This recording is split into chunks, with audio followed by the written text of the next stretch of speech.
Hello and welcome to the B Show.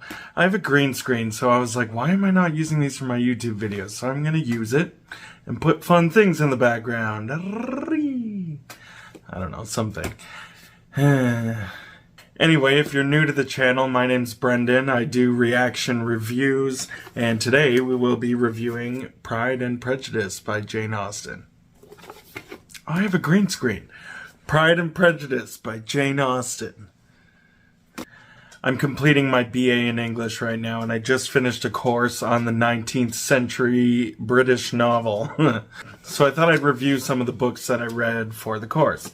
And the first one we read was Pride and Prejudice by Jane Austen. So I think it's best to start off with a quick summary and review of the novel with no spoilers, and then go into a deeper discussion of some themes and things in the book for people who have read it. Okay, this one's a little bit tricky to review because my first impression of the book is different than my impression of it after I learned more about it. So I think before going into this novel, if you haven't read it before, it's good to know a little bit of the basics about what was going on. So 19th century England put a lot of stress on social class and status, gender roles. It was all very much set and determined at that point. It's also funny that my first impression of the novel and my mind frame when I went into it changed after, because that's kind of what the book is about. Basically, the story revolves around Elizabeth Bennet and her family. Elizabeth is a great character. She's really fun to follow along with. The book has a good mix of drama with some humor elements thrown in there. Personally, I would have liked a little bit more humor. Maybe I missed some things or they went over my head. Overall, she was a great character to follow, and it was an easy book to get through. It was a really good read. The story revolves around first impressions, assumptions, and society's expectations. Elizabeth meets a man named Darcy at a ball early on in the novel, and they're very standoffish to each other, and they kind of have an on and off relationship throughout the whole novel. So it mostly revolves around Elizabeth and her journey with her family and Darcy. I won't give away the ending. So something that's really interesting about this novel that might be handy to know going into it is Jane Austen didn't invent, but she mastered the narrative technique of free, direct discourse in this novel. So what that means is it's basically from a third-person perspective, but with first-person subjectivity. So for example, the book refers to her as Elizabeth, not I. It's not I went to the ball, it's Liz went to the ball, for example. But we still get into her thoughts and feelings without it being first person. Now, that is very common today. That's pretty much in a good majority of novels, contemporary novels today. So it doesn't seem as fascinating to us now. At the time, this was like a revolutionary read for that purpose. So that might be something interesting to keep note of while you're reading it for the first time. And take a look at how she goes about that, because it's really fascinating. On second read, I loved the novel like 10 times more than I did the first. So overall, my rating for Pride and Prejudice, it's tough. My first read, I would have said 4 out of 5, because I pretty much knew how the story was going to end after the first couple chapters. But once I read about it and learned about it, and realized my perspective going into it, I gave it a 5 out of 5 on my second read. It's a masterpiece. So yeah, that's it for the spoiler-free review. I'm going to move on to a deeper discussion with spoilers. But yeah, if you enjoyed this or enjoy reactions, reviews to movies, TV shows, books, feel free to subscribe, like, you know, the things I'm supposed to tell you to do, and maybe you'll do it. Okay, moving on. Alright, hello fellow Pride and Prejudice readers, beforers. Just a little disclaimer before I go into the second half of the video. This is totally my interpretation and opinion of the novel and themes. This is totally free for debate, discussion. Please comment So the main things that really jumped out at me when reading this novel were the obvious statements about class and estate.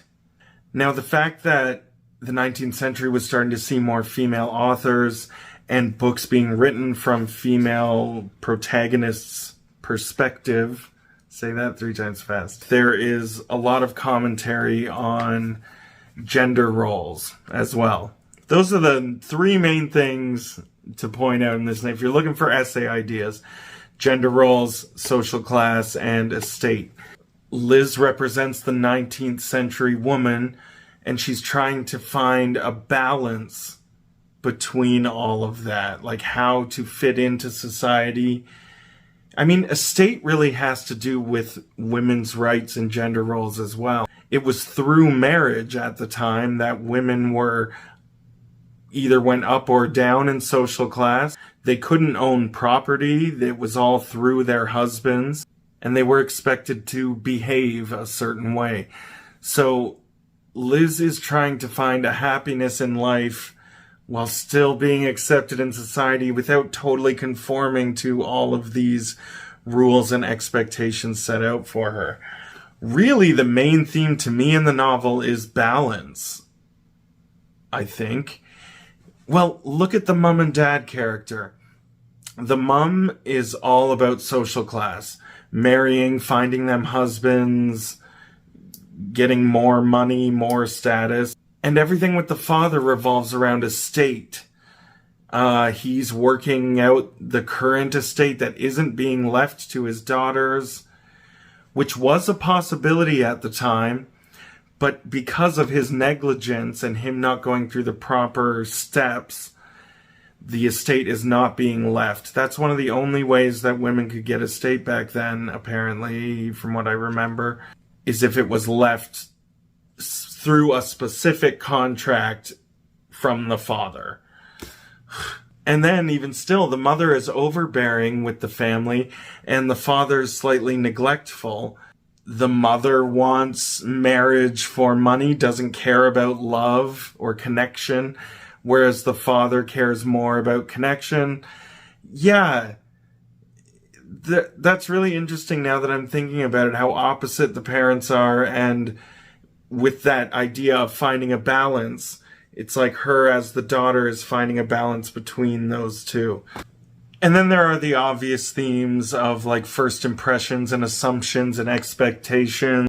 I guess you could kind of summarize it as truth versus assumption, which is reflected in a way through all of the letters, the handwritten personal letters of the characters in the novel. It seemed to me like the truth, they were speaking from the heart whenever it was in a letter, and a lot of the assumptions of a person were based off of gossip and talk from other people. Wish I thought of that before my essay. There's obviously also a lot of emphasis on family, nature, all natural love. Liz is so devoted to her family throughout the novel, and puts herself before others before herself. Also the importance of nature and community. Like, I think Liz really begins to fall for Darcy when it's seeing how much he cares for the nature on his property, his employees. And I mean, ultimately by the end, she finds that balance. And I think Darcy is first drawn to her when she argues with him. She shows some combativeness, I guess. It's more of a refusal to follow the gender norms set for her. Like, she's supposed to be timid and mild and agree with his opinions. But Liz is like, no, you're wrong. And I think that's when Darcy first starts to admire her. Oh, she's not just playing the game like everyone else, which he first thought at the dance. I don't know, that's a question I would propose to you guys if you want to answer in the comments. Like, what do you think it is that draws Darcy to Liz and vice versa? And then I guess finally there's the title itself. Now this is interesting. A lot of people like to assign a character to each word, like Darcy is too proud and Liz's Prejudice or vice versa. And I think Jane Austen's kind of commenting on the fact that we all have pride and prejudice, that we kind of need to find the balance or somewhere in the middle to get to the truth. That's my interpretation of the title. I know there are a ton of different interpretations out there, but yeah, I'd be interested to hear some other opinions. Anyway, that was my take on Pride and Prejudice. If you enjoyed this book review, I will be doing more. I think next is Mary Shelley's Frankenstein. Also, if you stuck around the whole time, please feel free to subscribe and like and all that jazz. I also have a TikTok at The B Show where I do some original skits and movie recreations, music videos, TV shows.